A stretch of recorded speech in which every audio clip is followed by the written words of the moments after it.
हाय।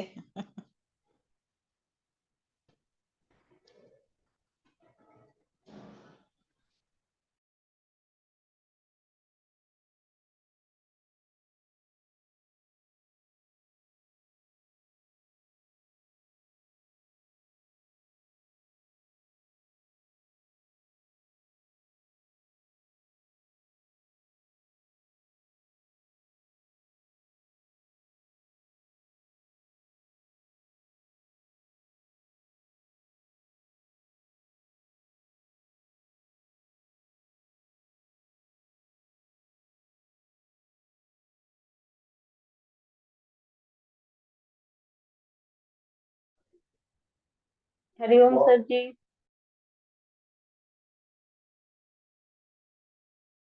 Hariom sir.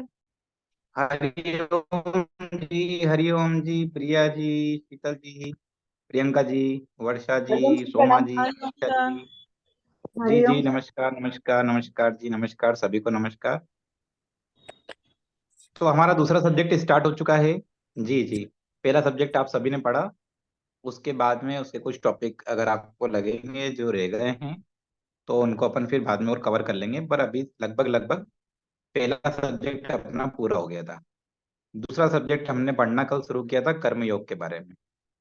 कर्मयोग के बारे में कल लगभग एक पेज लिखाया था और उसके बारे में समझाया जाता था। तो कल जिनका छूट गया था कोई बात नहीं, परेशान होने की जरूरत नहीं है। रिकॉर्डिंग आपको प्राप्त हो जाएगी, रिकॉर्डिंग से आप उसको देख लेना, समझ लेना। अच्छा सब्जेक्ट है, अच्छा टॉपिक है और दैनिक जीवन में बहुत उपयोगी टॉपिक है। ठीक है। तो आज का सत्र भी शुरू कर देते हैं। सभी लोग लगभग जुड़े हैं, कुछ लोग छुट्टी पे लग रहे हैं।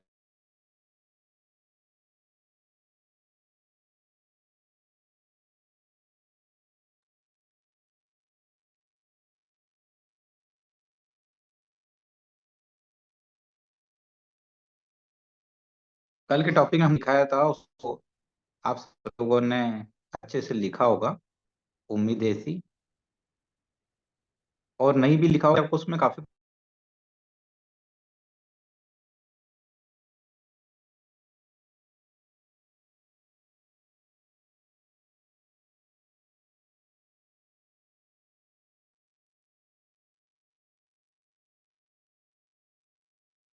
जो कल नहीं आए थे आए थे।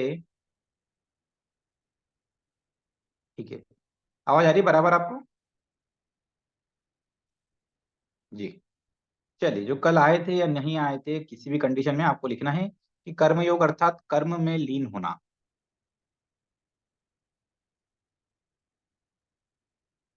कर्मयोग अर्थात कर्म में लीन होना।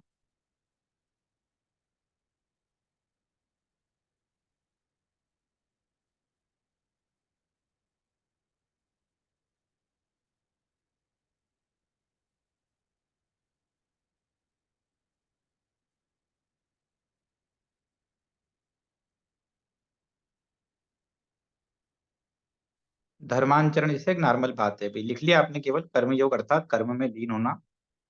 तो पापों का क्षय करके और धर्म के अनुसार आचरण करके विकास की ओर बढ़ना और फल की इच्छा नहीं करना, ये कर्मयोग है। कल इसके बारे में समझा दिया था, अभी तो केवल आपको एक लाइन लिखना है। उसके बाद में कर्म में लीन होना, ठीक है। ये अभी आपको बताया गया है। तो कल के लिए कितना छोड़े पेज? एक पेज छोड़ दीजिए, क्योंकि समझाया जाता था, लिखाया कम था। तो वो आपको जरूर इसका, जब वीडियो मिलेगा रिकॉर्डिंग वीडियो, उसको देखना जरूर है। अपना तनाव से बहुत रिलेटेड टॉपिक है और कैसे तनाव प्रबंधन में गीता का योगदान है, इससे रिलेटेड ये टॉपिक है। ये मतलब यूनिट है पूरी। और न सिर्फ यूनिट बल्कि सब्जेक्ट पूरा गीता पर रिलेटेड है।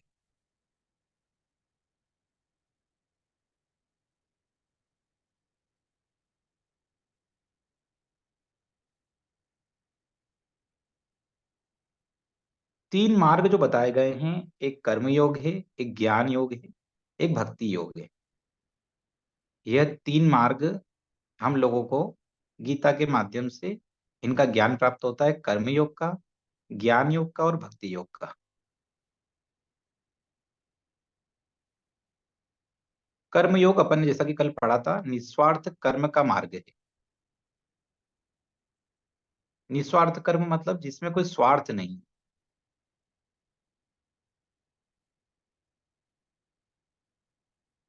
और धर्म के अनुसार कार्य करना, उसके परिणाम की चिंता नहीं करना।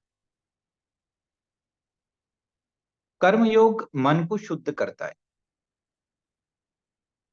सर आवाज कट रही है, आवाज नहीं आ रही है ठीक से। अच्छा, क्या सभी के साथ ऐसा हो रहा है क्या? सर एक बार फिर से बोल देंगे, कर्म योग अर्थात कर्म में लीन होना, फिर बीच में आपकी आवाज चली गई। बिल्कुल, वापस से रिपीट करता हूँ। कर्मयोग कर्म में लीन होना, बाकी आवाज आ रही है ना बराबर? हाँ ठीक है। चलो, कोई कोई लोगों को कट रही, कोई बात नहीं, वापस रिपीट कर देता हूँ। तो कर्मयोग निस्वार्थ कर्म का मार्ग है।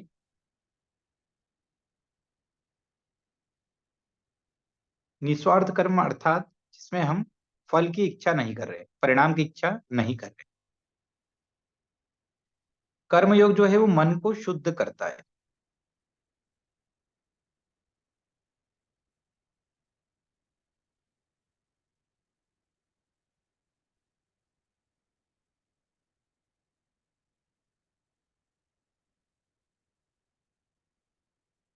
अपने धर्म के अनुसार काम करना,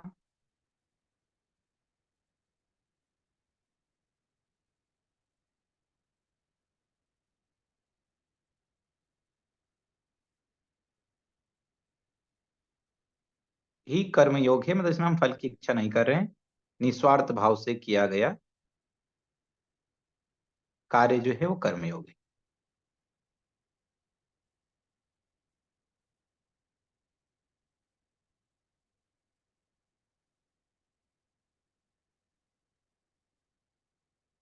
कर्म शब्द का अर्थ है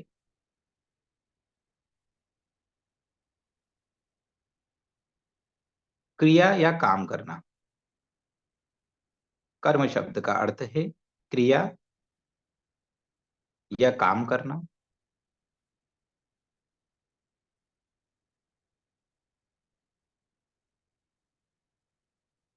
कोई भी मानसिक या शारीरिक क्रिया कर्म कहलाती है।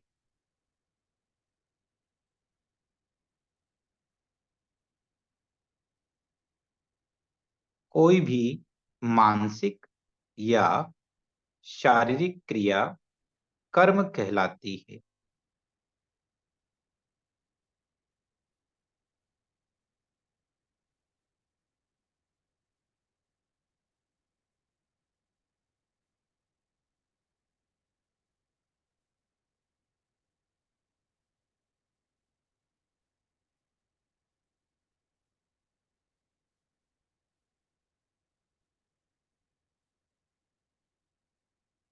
यदि किसी का छूटे तो तुरंत अपना माइक ऑन करके आप बोलिएगा कि छूट रहा है, ठीक है? क्योंकि अगली परिभाषा थोड़ी सी डीप भी है, थोड़ा सा उसको समझना भी है, लिखना भी है, और उसके बारे में आप फिर अपन उसमें चिंतन करेंगे। तो अभी यदि कहीं भी आवाज कटे, कुछ भी हो, तुरंत अपना माइक ऑन करके बोलिएगा। अगली परिभाषा इसकी बहुत ज्यादा जरूरी है। जो हम बात करते हैं भाग्य और दुर्भाग्य की, तो हमारा भाग्य कैसे बनता है, हमारा दुर्भाग्य कैसे बनता है, कल हमने उस पर चिंतन किया भी था। आज उसको परिभाषा के रूप में लिख रहे हैं, और फिर हम उसके बारे में बात करेंगे। अब इसको लिखना, जो कुछ भी हम करते हैं,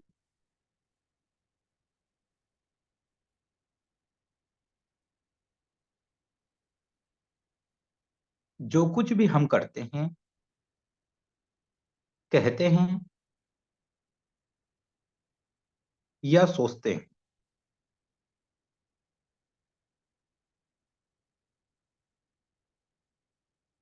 जो कुछ भी हम करते हैं, कहते हैं, सोचते हैं, उसका एक प्रभाव होता है।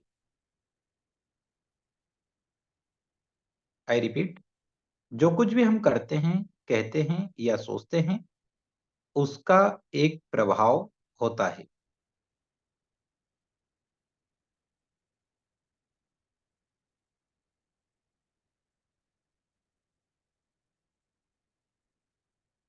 जो उचित समय पर, जो उचित समय पर हमको, जो उचित समय पर हमको पूर्ण मात्रा में प्रतिफल देता है। जो उचित समय पर हमको पूर्ण मात्रा में प्रतिफल देता है। जो कुछ भी हम करते हैं, कहते हैं, सोचते हैं, उसका एक प्रभाव होता है जो उचित समय पर हमको पूर्ण मात्रा में प्रतिफल देता है।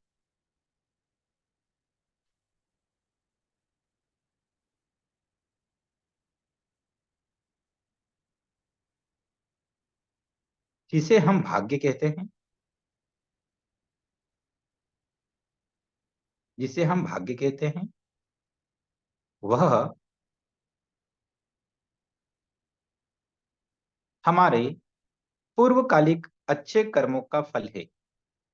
जिसे हम भाग्य कहते हैं, वह हमारे पूर्वकालिक अच्छे कर्मों का फल है।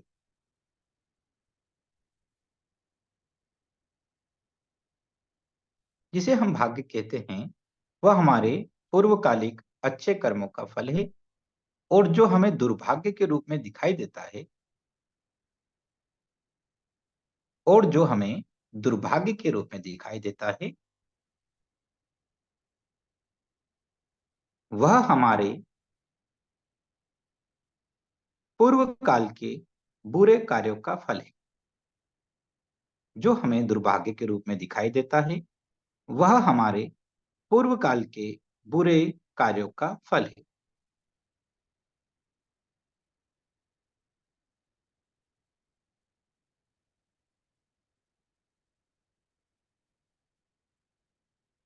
जो हमें दुर्भाग्य के रूप में दिखाई देता है, वह हमारे पूर्व काल के बुरे कार्यों का फल है। पूरा सेंटेंस एक बार, पूरी परिभाषा एक बार रिपीट कर रहा हूँ। जो कुछ भी हम करते हैं, कहते हैं, सोचते हैं, उसका एक प्रभाव होता है जो उचित समय पर हमको पूर्ण मात्रा में प्रतिफल देता है। जिसे हम भाग्य कहते हैं, वह हमारे पूर्वकालिक अच्छे कर्मों का फल है। और जो हमें दुर्भाग्य के रूप में दिखाई दे रहा है, वह हमारे पूर्व काल के बुरे कार्यों का फल है।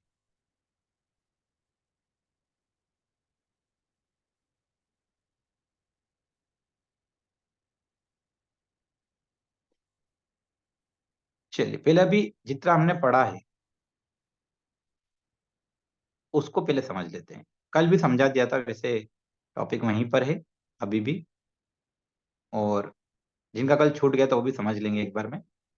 तो क्या हो रहा है कि हम जो कर रहे हैं, कहते हैं, या कुछ जो सोचते हैं, करते हैं, मतलब मान लीजिए कि हमने एक कार्य किया, मान लीजिए कि हमने किसी को दुख पहुंचाने वाला या किसी को कष्ट हो ऐसा कार्य किया, या हमने कुछ ऐसे शब्द बोले जिससे किसी के हृदय को पीड़ा होती है, या हम कुछ ऐसा षड्यंत्र सोचते हैं जिसके कारण किसी का नुकसान होता है, तो इसका प्रतिफल हमको मिलता ही मिलता है। देखिए, अच्छे कर्म करेंगे तो भाग्य के रूप में उसका प्रतिफल मिलेगा, और बुरे कर्म यदि करेंगे तो दुर्भाग्य के रूप में उसका प्रतिफल दिखाई देता है। हमारे समस्त अच्छे कार्य से मिलकर हमारा भाग्य बनता है, एक ओरा बन जाता है। अभी जैसा कि हमने कल पढ़ा था कि इसमें जो कर्म है, जरूरी नहीं कि इसी जन्म के कर्म आपके साथ हो। पूर्व जन्म के कर्म भी आपके साथ में जुड़े थे, तो आपने इस जन्म में बहुत अच्छा कर रहे हैं तो उसका प्रतिफल आपको आगे मिलेगा। लेकिन यदि आपने कोई, जैसे अनेक लोग कई बार गलत कार्य करते हैं, तो उस वक्त तो उनको लगता है कि अपन ने कर भी लिया और अपना कोई नुकसान नहीं हुआ। लेकिन ऐसा नहीं है, उसका प्रतिफल उनको कुछ ना कुछ मिलता है। तो मान लीजिए कि एक व्यक्ति है, और वो व्यक्ति आपके ऊपर विश्वास करता है। आपने उसके बारे में एक वो षड्यंत्र कर करके उसके सामने अच्छा हवा मंडल बना दिया, बहुत अच्छी अच्छी बातें करके। कई लोग ऐसे दिखते हैं ना समाज में, जो ऐसे फ्रॉड लोग होते हैं लेकिन बहुत अच्छी बातें करते हैं। तो वो क्या करते हैं कि बातों से एक पूरा महिमा मंडन अपना बना लेते हैं, और उसके कारण क्या होता है कि लोगों को लगता है कि यार ये तो बहुत ही अच्छा व्यक्ति है। और फिर वो धोखा करते हैं, या तो किसी का पैसा खा जाते हैं या किसी का विश्वास तोड़ देते हैं। तो उससे क्या होता है कि जब वो ऐसा करते हैं, तो उनके सोचने से, उनने जो षड्यंत्र सोचा था और उस व्यक्ति के साथ जो गलत किया, तो आने वाले समय में दुर्भाग्य के रूप में उसके सामने आए।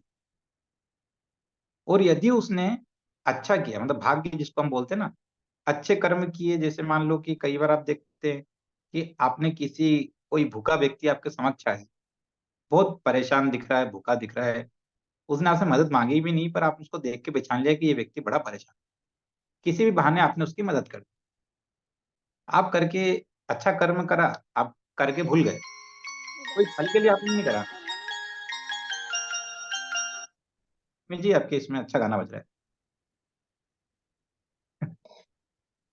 चलिए, तो क्या है कि जब हम कुछ भी करते हैं, रश्मि जी, हाँ ठीक है, बंद हो गया। तो क्या होता है जब हम अच्छा कर्म कर रहे हैं तो वो हमारे साथ में जुड़ रहा है, क्योंकि उसकी हमने फल की इच्छा नहीं करी थी, हमने तो किसी की मदद कर दी। हाँ, लेकिन मान लो कि कोई ने दान दिया, और कम से कम मान लो 100 रुपए का दान दिया और 100 लोगों को बता दिया कि आज तो मैंने 100 रुपए का दान दिया, मालूम है, अब मेरे को बड़ा फायदा होगा। तो ये स्वार्थवश किया हुआ कर्म, अच्छा कर्म है पर स्वार्थवश, उसमें स्वार्थ है, वो गहरा स्वार्थ है, क्योंकि उसने मान लो किसी गरीब व्यक्ति को 10 रुपए की एक चाय भी पिला दी, तो वो कम से कम उसको 100 लोगों को अगर बता रहा है, तो वो क्या हो गया कि उसका दिखावे के लिए किया हुआ कार्य। तो अच्छा कार्य होते हुए भी उसके भाग्य में नहीं जुड़ेगा, दुर्भाग्य में जुड़ेगा। आपने किसी की मदद कर दी, करके आप उसके फल को भूल गए, लेकिन हो सकता है कि कहीं आपका एक्सीडेंट होने वाला हो, और उस टाइम पे ईश्वर ने आपको उस बस में चढ़ने से लेट करवा दिया, और आप रुक गए। बस आगे गई, आपको पता चला कि उस बस का एक्सीडेंट हो गया, उसके अंदर बैठा कोई व्यक्ति जीवित नहीं रहा। तो आप क्या बोलोगे? अरे भगवान ने बचाया भैया, अपने भाग्य अच्छा है, अपन बच गए। तो ये जो भाग्य अच्छा आपने बोला, ये केवल बोलने से नहीं बन गया, इसके पीछे जीवन भर के आपके कर्म है, इस जन्म के भी और पिछले जन्म के भी। तो हमारे जो कर्म है वो हमारे साथ में आगे जुड़ते जाते हैं, अच्छे कर्म भी और बुरे कर्म भी, वो हमारे आसपास एक तरह से भाग्य और दुर्भाग्य का पूरा चक्र बना लेते हैं। तो हमेशा, जिससे कई बार क्या होता है ना, लोग बोले हमने किसी से गलत नहीं किया, पर वो दिन भर में न जाने कितने लोगों को ऐसा बोल देते हैं कि बोलने से सामने वाले का दिल जो है वो टूट जाता है। कई ऐसे कड़क लहजे में कुछ ऐसी बात बोल दी गई, कुछ ऐसा हो गया, तो वहां पर क्या होता है कि बोलने से भी आपने किसी को दुख पहुंचाया है, तो वो भी आपके गलत कर्मों में गिना है। अब आगे इसको और समझते हैं, ये तो अभी तक जो लिखा था उसको समझ लिया, अब आगे समझते हैं, पहले लिख लेते हैं फिर उसको समझते हैं। अतः अतः हमारे भविष्य की घटनाएं अतः हमारे भविष्य की घटनाएं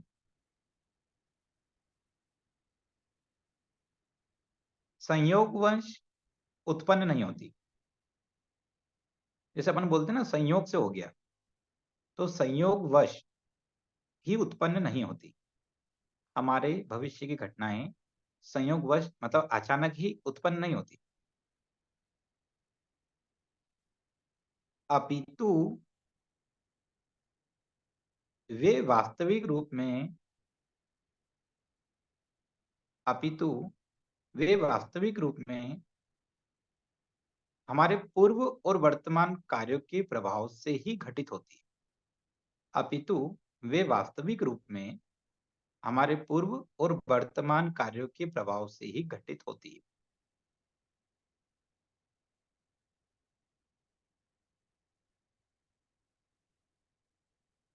कल मैंने एक शब्द इस्तेमाल किया था, प्रारब्ध।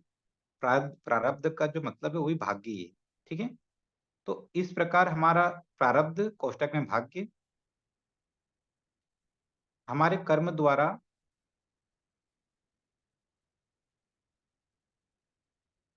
इस प्रकार हमारा प्रारब्ध हमारे कर्म द्वारा ही पूर्व निर्धारित होता है।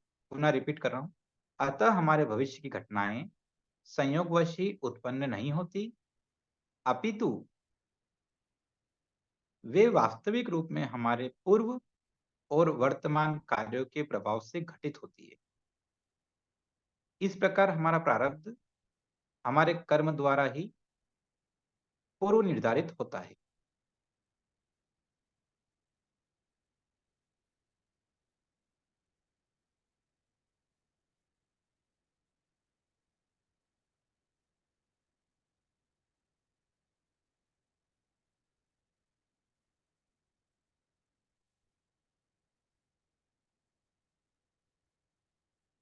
तो यहाँ योग का क्या रोल है, यहाँ पे तनाव से कैसे रिलेटेड हो रहा है ये सब, तो समझिएगा। अब ये प्रैक्टिकल बात है ना, अभी तो लिख लिया अपन। जैसे आप जब सुबह रोज योग करते हो तो क्या होगा, आपका मन अपने आप गलत कर्मों से आपको दूर करेगा। जैसे ईश्वर की जो आराधना करते हैं, तो योग भी ईश्वर की आराधना के जैसा है, उनके पूजन पाठ के जैसा है। तो आपने अपना 1 घंटे योग किया, शरीर की शुद्धियों के लिए कार्य किया, तो आपका मन नियंत्रित रहेगा। उसके बाद आपके मस्तिष्क में गलत विचार नहीं आएंगे। आप कहीं जाएंगे तो आपके साथ में एक नाम जाएगा कि आप योग साधक हैं। मतलब अच्छे कार्य करने वाले व्यक्ति हैं। समाज में कहीं जाएंगे तो लोग बोलेंगे कि ये योगी व्यक्ति है, मतलब ये उच्च श्रेणी का व्यक्ति है ना। जेल से आया हुआ व्यक्ति जो होता है वो निम्न श्रेणी का व्यक्ति होता है, अपराधी व्यक्ति होता है ना। तो ऐसे वो अपराधी व्यक्ति है, और एक है जो उच्च श्रेणी का विद्वान व्यक्ति है, पढ़ा लिखा व्यक्ति है।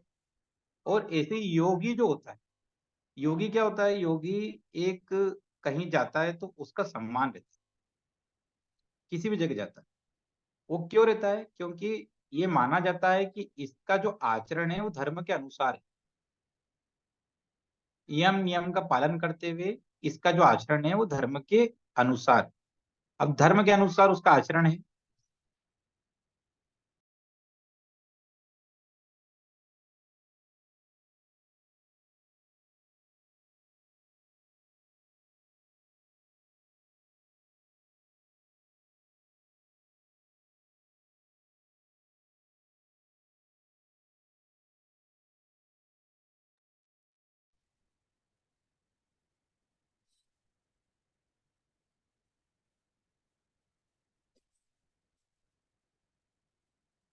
सर पॉज हो गया है, सभी का हुआ है क्या? वो कॉल आ गया होगा सर के पास कोई। ओके।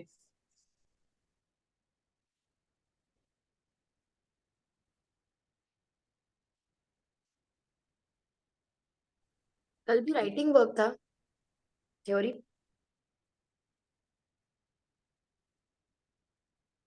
कल ज्वाइन नहीं किया था मैंने, जिनने मैंने ज्वाइन भी किया वो नहीं बताएंगे कल हाँ, कितना स्टोरी ही था, स्टोरी ही था। हाँ राइटिंग ही वर्क था। ओके।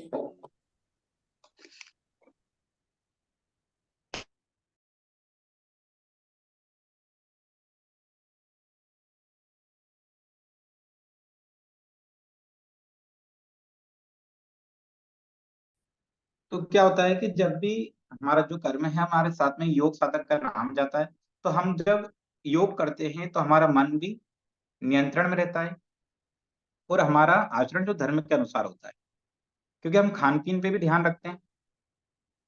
एक सामान्य व्यक्ति है, वो मांसाहारी हो सकता है, एक सामान्य व्यक्ति है, वो मांसाहारी हो सकता है, उसके लिए मांसाहारी होना कोई गलत नहीं है।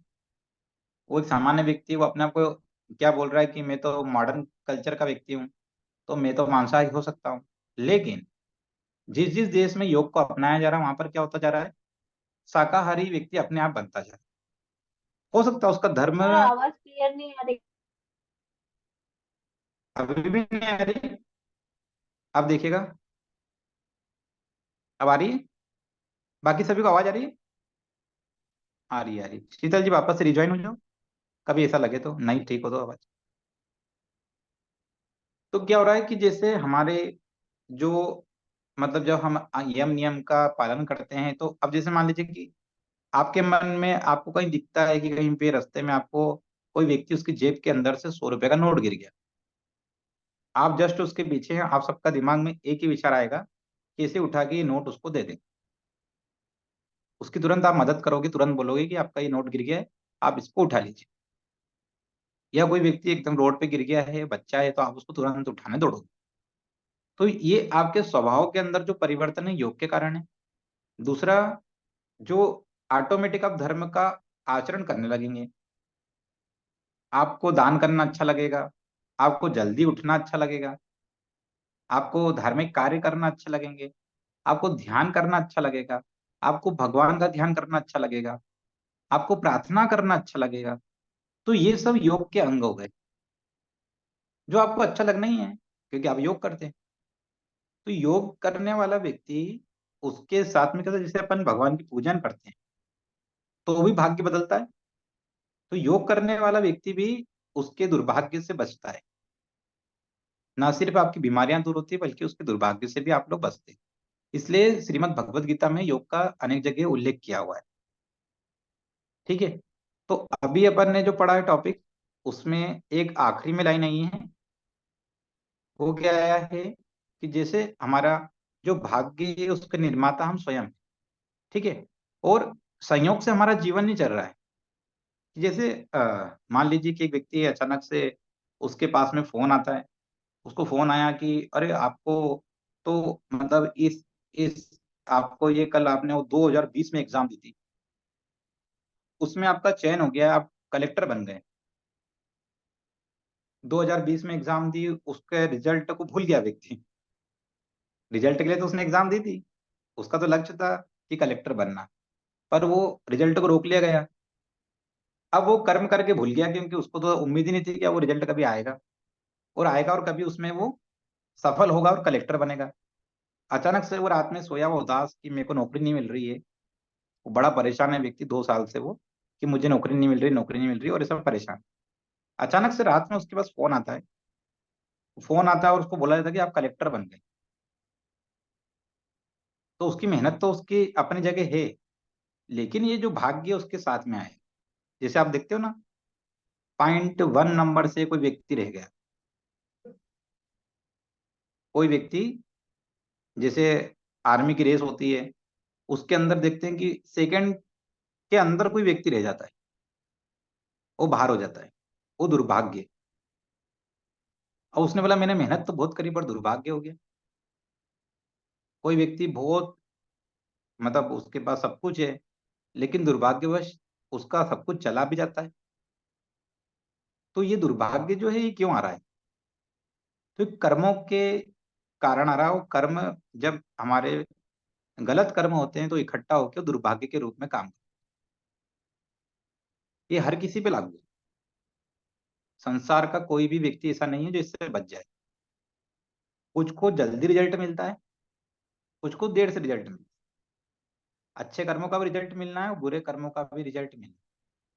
और अब ज्यादा ऐसा होता है ना कि अब ज्यादा उसको होल्ड नहीं किया जाता है कि ज्यादा दिन बाद आपको रिजल्ट दिया जाएगा। अब कोशिश रहती है, ऊपर वाले के पास भी बहुत डाटा हो गया है, इतने लोग हो गए, इतनी दुनिया हो गई, सृष्टि बहुत बड़ी हो गई है। तो आजकल उसने भी वहां से भी ऊपर से भी क्या हो रहा है, आजकल फटाफट हिसाब हो रहे हैं। आपने गलत किए तो वो आपको 10 साल के अंदर अंदर उसका रिजल्ट दे देगा। तो ये सारी जो सृष्टि है, ये इस तरह से गीता में बताया गया है कि कर्म योग के कारण इस तरह से चल रही है। चले आगे उसको देखते हैं, आगे अपन और विस्तार समझते हैं।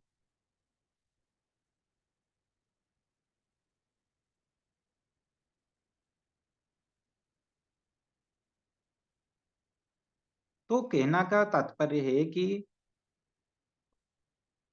हमारे साथ जो भी आज घटित हो रहा है उसके लिए हम किसी को दोष नहीं दे सकते,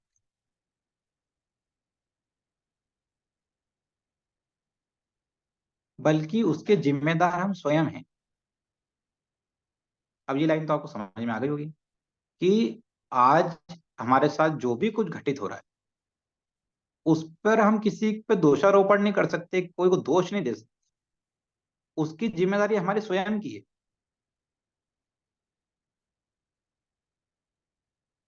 ठीक है। तो उसकी जिम्मेदारी स्वयं की तो है।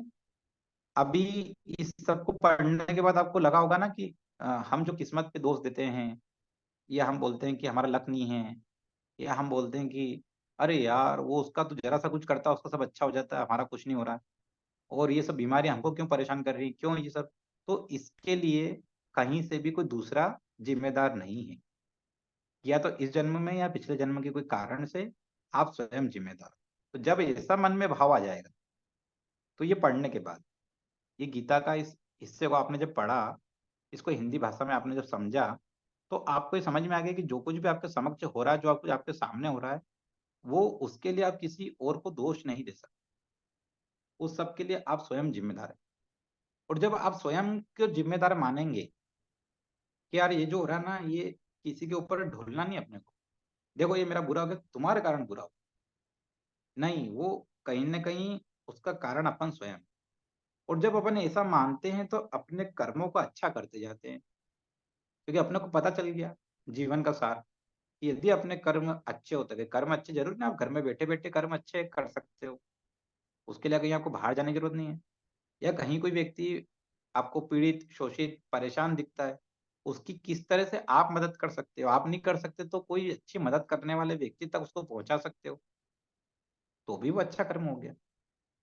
जैसे कि हाँ भाई ठीक है, कोई बच्चे का फोटो आया आपके पास में कि ये बच्चे गुम गई है, आपने आपने बोला क्या कर सकते हैं, अपन तो उसको खोज नहीं सकते, तो आपने किसी ऐसे व्यक्ति तक पहुंचा दिया जिसको खोजने में मदद करेगा, जो मार्केट में चलित रहता है, दिन भर उसका मार्केट में राउंड लगता रहता है। आपने उस व्यक्ति तक पहुंचा दी बात, उस व्यक्ति ने उस बच्चे को ढूंढ लिया, तो उसको तो उसके कर्म में तो लाभ एड हो ही रहा है, प्लस में आपको भी लाभ मिल रहा है। ठीक है, कोई आया आपसे, आपको फोन लगाया कि मैं ना प्रिया जी आपकी फलानी फलानी जेठानी बोल रही हूँ, दूर के रिश्तेदार में।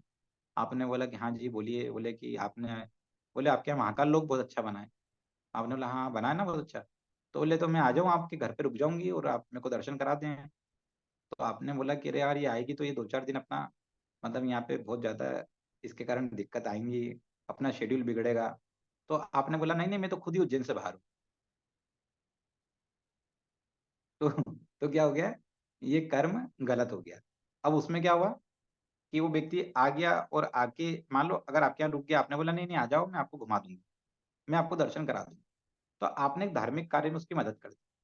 आप उसको ले गए, या आपके पास समय नहीं था तो आपने कोई ऑटो वाला उसको बता दिया, वो ले गया, जो भी उसकी मदद कर सकते थे कि देखो मेरे यहाँ तो दीदी दिक्कत आ रही है, अभी हमारे यहाँ पे फर्नीचर का काम चल रहा है, पर मैं आपको, ये मनीषा जी को जानती हूँ, उनके होटल में आपको रुकवा दूँ।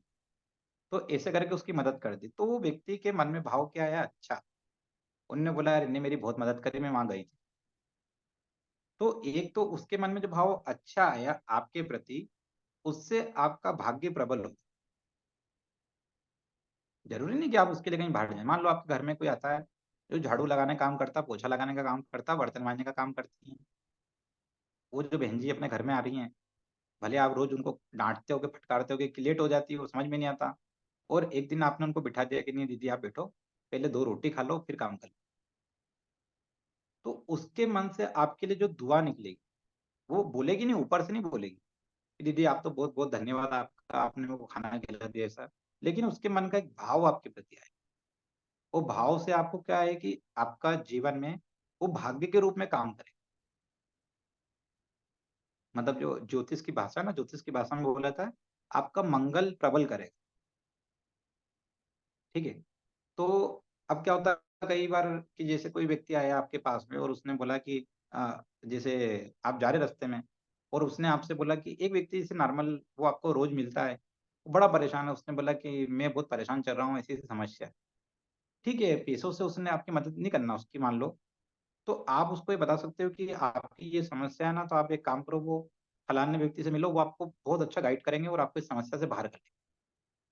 तो भी आपने उसका अच्छा किया। जैसे कोई एक लोगों से मिलते हैं ना लोग, बोले कि सर वो है ना हमारा है ना साइटिका का बहुत दर्द हो रहा है, सहनी दर्द हो रहा है, बहुत पीड़ा हो रही है। कोई व्यक्ति ने बोला नहीं आप फलानी जगह योग क्लास चले जाओ, वो सर बहुत इस मामले में माहिर है, वो आपको सही कर देंगे। तो वो व्यक्ति आया अपने पास में, उसका दर्द सही हो गया, तो वो दुआ मेरे को, मतलब उस व्यक्ति के पास भेजा, उसको कम देता है, जिस व्यक्ति ने सही किया उसको कम था, लेकिन बार बार बोलता है कि मैं उनके कारण आपसे मिला। उस व्यक्ति को वो हमेशा हाईलाइट करता है कि मैं उनके कारण आपसे मिला और उसके कारण मेरे जीवन में इतना बड़ा परिवर्तन। तो जब सब लोग आपके बारे में अच्छा सोचे, ठीक है ना, कुछ लोग तो होते हैं जो सबका बुरा ही सोचते हैं, उनका कोई कुछ नहीं कर सकता, लेकिन अधिकतर लोग जब आपके आसपास अच्छा सोचेंगे तो आपके जो बड़े काम है वो जल्दी जल्दी सफलता की तरफ जाएंगे। मान लो आप परेशान भी हो तो उन परेशानियों से ईश्वर उन सबकी अच्छी बातें सुन के आपको निकालेगा।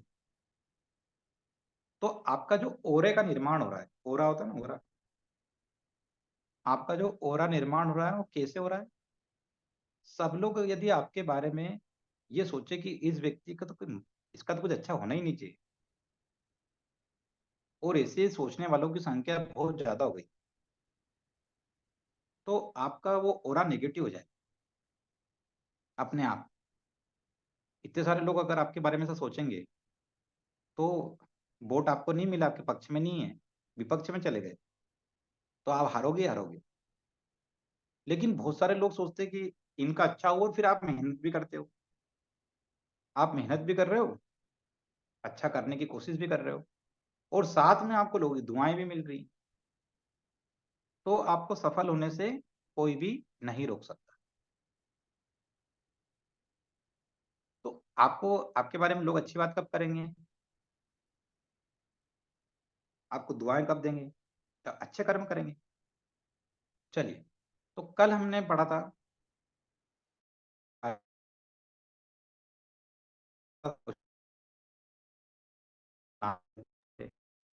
सर आवाज नहीं आ रही है। अगर नाम ले देते हैं, नाम लेते हैं,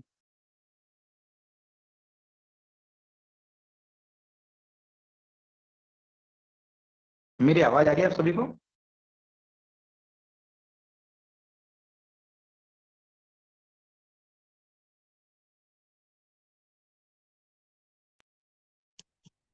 नहीं सर, आपकी आवाज भी नहीं आई है और आपका वीडियो भी नहीं दिखाई दे रहा है।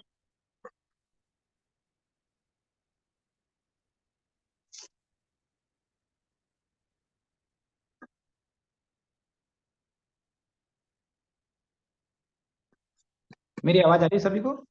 अब आ चलिए गया। ठीक है, चलिए तो पूछते हैं कंचन जी, कंचन जी।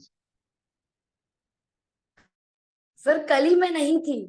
तब अभी सामने देखिए, मेरे को समझ, अच्छा कल ही आप नहीं थे, कोई बात नहीं, फिर अपन पूछते हैं।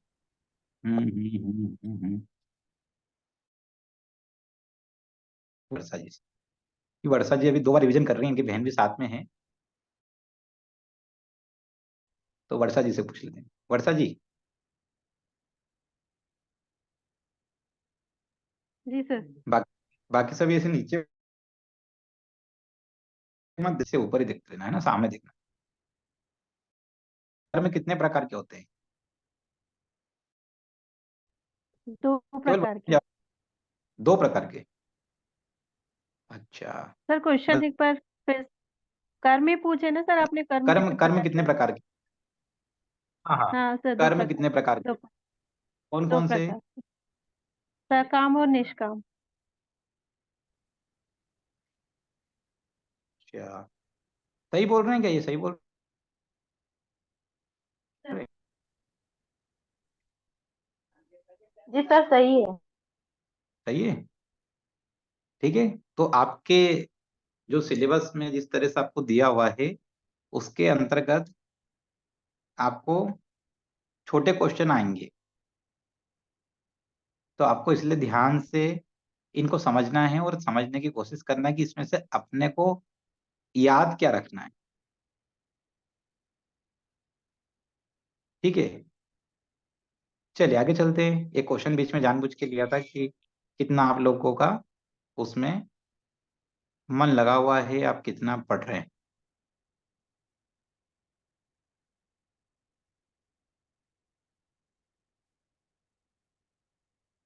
अब कर्म योग के महत्व पे आ जाते हैं। कर्म योग का महत्व,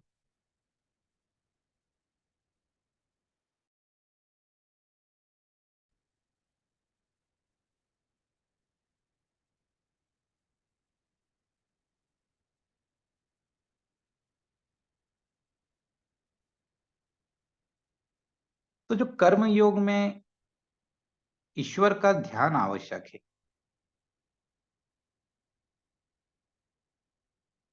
वो कर्म योग का मार्ग ध्यान मार्ग से होकर ही जाता है। कर्म योग में ईश्वर का ध्यान आवश्यक है, कर्म योग का मार्ग ध्यान मार्ग से ही जाता है।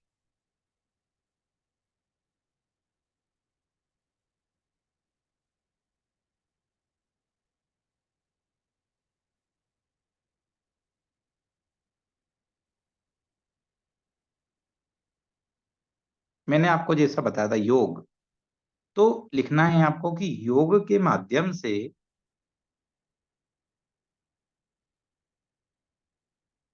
मनुष्य मानसिक, शारीरिक, आत्मिक और आध्यात्मिक स्तर पर स्वस्थ रहता है। मानसिक, शारीरिक, रिपीट कर रहा हूं, योग के माध्यम से मनुष्य मानसिक, शारीरिक, आत्मिक और आध्यात्मिक स्तर पर स्वस्थ रहता है।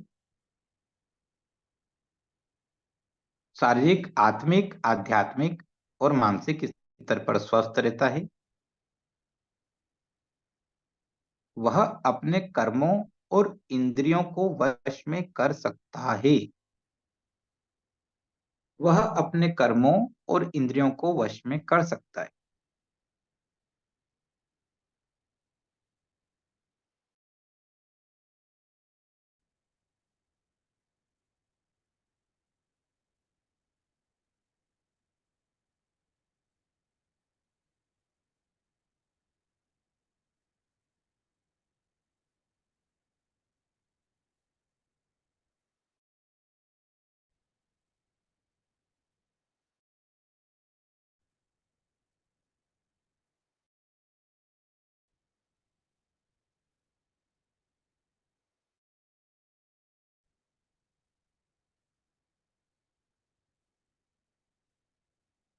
श्रीमद् भगवद गीता के अध्याय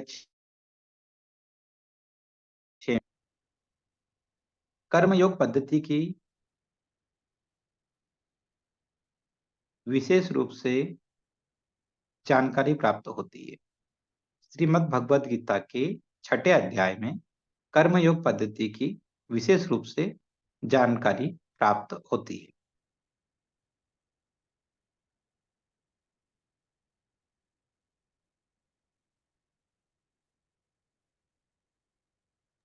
सर 6ठे अध्याय में कर्मयोग पद्धति की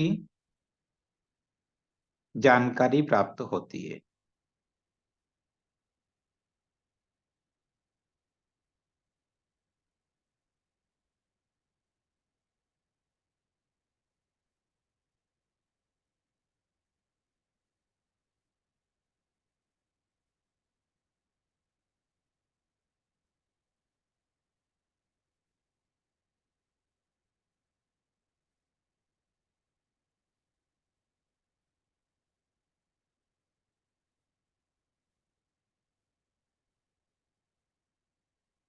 अब कर्म योग में एक और बात समझ लीजिए कि इसको लिख भी लीजिएगा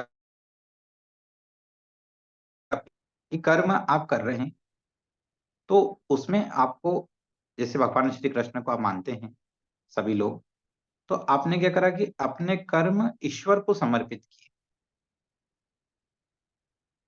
जब आपके कर्म आप ईश्वर को समर्पित करते हैं, अपने आराध्य को समर्पित करते हैं, तो आप गलत कर्म कर ही नहीं सकते। जैसे उदाहरण के लिए भारतीय संस्कृति में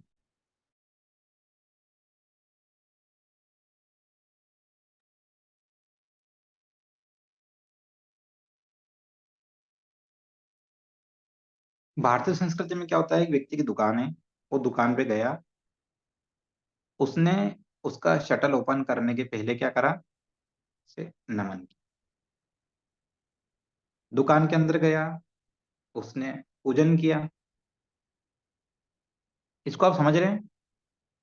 उसके लिए उसकी जो जगह है जहां से उसकी रोजी रोटी आ रही है, उसको उसने भगवान के स्वरूप में माना है। और जब वो उसको भगवान के स्वरूप में मानता है तो ऐसा व्यक्ति कोई पाप कर्म नहीं कर सकता, क्योंकि उसने अपने स्थान को क्या मान लिया है, पवित्र स्थान मान लिया है। उसने उस जगह को क्या मान लिया है, वहां पर उसने इसे नमन किया, उसके बाद पूजन पाठ किया, उसके बाद कार्य किया। जैसे हम भी कोई अच्छा कार्य करते हैं, मकान का उद्घाटन करते हैं, दुकान का उद्घाटन करते हैं, तो उसके पहले पूजन पाठ करते हैं। तो पूजन पाठ करने का तात्पर्य क्या है कि हमने ये जो सब कुछ कर रहे हैं, हमारे जितने भी तरह के कर्म हैं, वो सब ईश्वर के प्रति हमने समर्पित कर दिए। अब वो व्यक्ति जो ईश्वर को इतना मानता है, क्या वो चोरी करेगा? करेगा? क्या वो किसी का मिसयूज करेगा? ऐसा कुछ भी कार्य करेगा? नहीं करेगा, क्योंकि उसने एक होता है ना, ऐसे भी लोग मिल जाएंगे दिखावे के लिए पूजा कर, वो दिखावे के लिए कर रहे हैं, उनकी बात नहीं कर रहे हैं, जो ये मनोभाव से मान रखा है। जैसे कई लोग होते हैं तो वो अपने हर कर्म को, उनको बोलो कि अरे आप तो बहुत सफल हो गए, बहुत बढ़िया, आपको बधाई शुभकामनाएं, बोले मैंने कुछ नहीं किया, सब ईश्वर ने किया। तो वो अपनी सफलताओं को भी ईश्वर को समर्पित कर देते हैं। असफलता मिलती तो सोचते हैं कि जो ईश्वर दे रहा है सब सही है। तो इसमें बोला है कि कर्म योग में यदि आप अपने कर्म योग में यदि आप अपने कर्म को भगवान श्री कृष्ण के प्रति समर्पित कर दे, कर्म योग में कहा गया है कि यदि आप अपने कर्म भगवान श्री कृष्ण के प्रति समर्पित कर देंगे,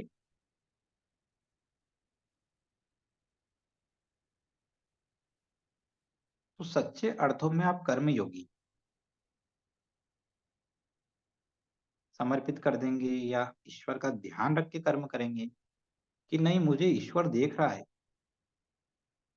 ईश्वर हर जगह मौजूद है, भगवान श्री कृष्ण हर जगह मौजूद हैं और वो मेरे कर्म को देख रहे हैं।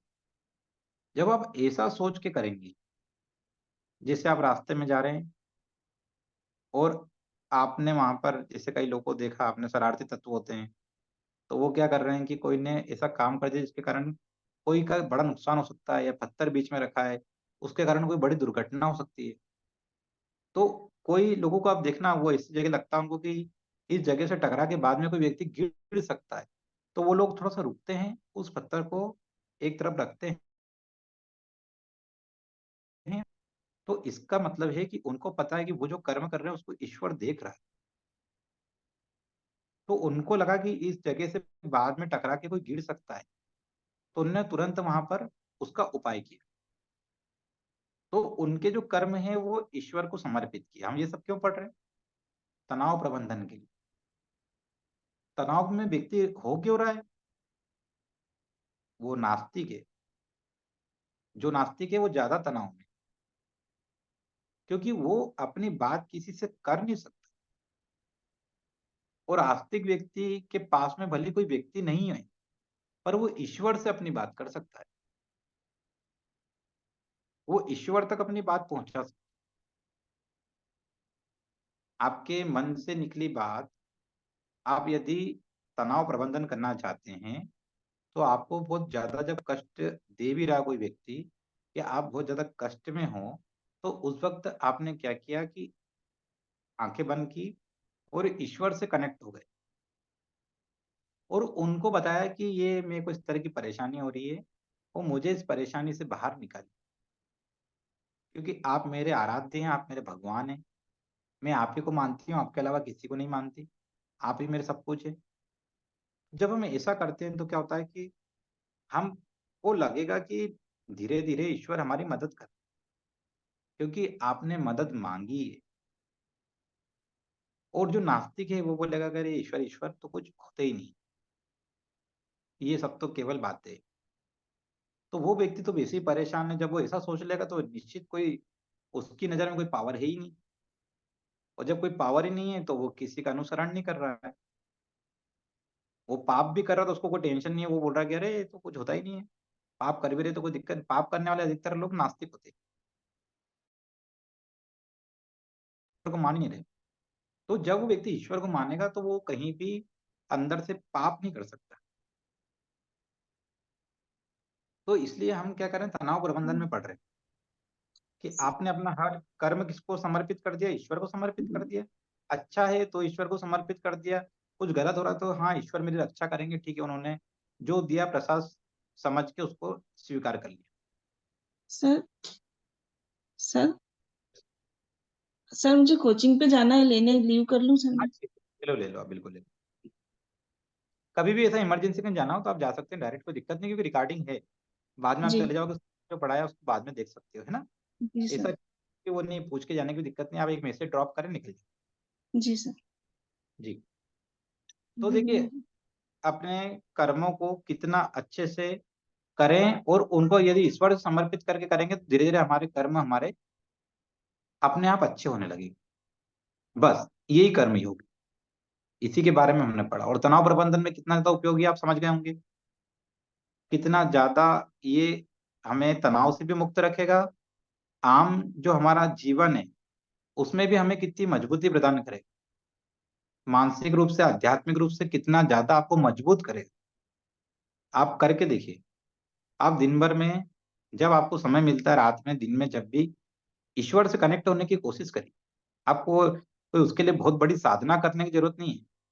अब आंख बंद करिए, अपने ईश्वर को ध्यान करिए, उनसे बात करिए, उनसे मांगिए, उनको बताएं, अपनी समस्या बताओ। जैसे अपन अपने किसी दोस्त को बताते हैं, जिससे अपन किसी से अपने कनेक्ट बहुत अच्छा होता है, उस व्यक्ति को बताते हैं, ऐसी अपनी बातें ईश्वर को करने की कोशिश करो। आंखें बंद करो, कोई टाइम नहीं मिलता, कोई बात नहीं, सोने जाते हैं बिस्तर पे, सोने के पूर्व में ये काम कर सकते। ईश्वर को दिन भर का बताओ कि आज मेरे साथ ऐसा ऐसा हुआ, मेरे को यहाँ मेरे को बड़ा और मेरे को ऐसा ऐसा करना है, तो वो धीरे धीरे कोई ना कोई व्यक्ति आपके जीवन में ऐसा भेजेगा जो उस दुखों से आपको आवाज दूर ही करे। नहीं आ रही है। सभी को नहीं आ रही है? बाकी आ रही है, ठीक है, बाकी को आ रही है। तो कभी कभी क्या हो रहा है कि जैसे वो कोई कोई अब ईश्वर स्वयं नहीं आ सकते, तो वो किसी को आपके जीवन में भेज देंगे जो आपको उन दुखों से मुक्त दिलाने में, आपको मुक्ति दिलाने में सहायता करे। कोई ना कोई ऐसे रूप में आपके सामने किसी को भेज देंगे। आप बहुत दुखी हैं, परेशान हैं, तो ईश्वर ने किसी को भेज दिया।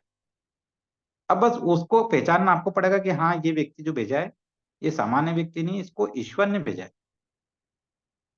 फिर आप उनको धन्यवाद देंगे कि ये आपने आज मेरी मदद करी, मैं इतनी परेशान थी और ऐसा था, और ये आपने किया, और फिर भी मेरे को ये परेशानी कंटिन्यू है, इस तरह से परेशान हूँ, मेरे परिवार में वो व्यक्ति इस तरह से परेशान है। वो कभी कभी दूसरों के लिए भी मांगो, वो फलाना व्यक्ति, वो दूर है, वो बीमार है, अस्पताल में भर्ती है, ईश्वर उसकी रक्षा करना, अच्छा करना उसका। अरे वो व्यक्ति कोई है, पड़ोस में रहता है, कोई परीक्षा देने गया, हाँ इसका अच्छा करना। आप ऐसा अंदर से जब ऐसा फील करके सोचना शुरू करो, एक हो गया कह रहे हो पड़ोसी है, अच्छा फेल हो जाए, तो वो ऐसी वाली जो फीलिंग है, ये दुर्भावना बस जो फीलिंग रहेगी वो आपका नुकसान भी करेगी। किसी का नुकसान नहीं करेगी, उसका इतना नुकसान नहीं करेगी और आपका करेगी, क्योंकि आपको अपनी नजर में डाउन करेगी, और अच्छी फीलिंग आपको अपनी नजर में अप करेगी, ऊपर लेके जाएगी। तो बस ये थोड़ा सा आपको अपने दैनिक जीवन में इसका आत्मसात करना, इसको पढ़ते पढ़ते और साथ में इसको दैनिक जीवन में उपयोग भी करना। ठीक है, चलिए, सभी का धन्यवाद, सभी को हरिओम। हरिओम सर। हरिओम जी। हरिओम हरिओम sir, sir. Sir thank you. हरिओम जी, वेलकम। Sir thank you. हरिओम जी, वेलकम जी।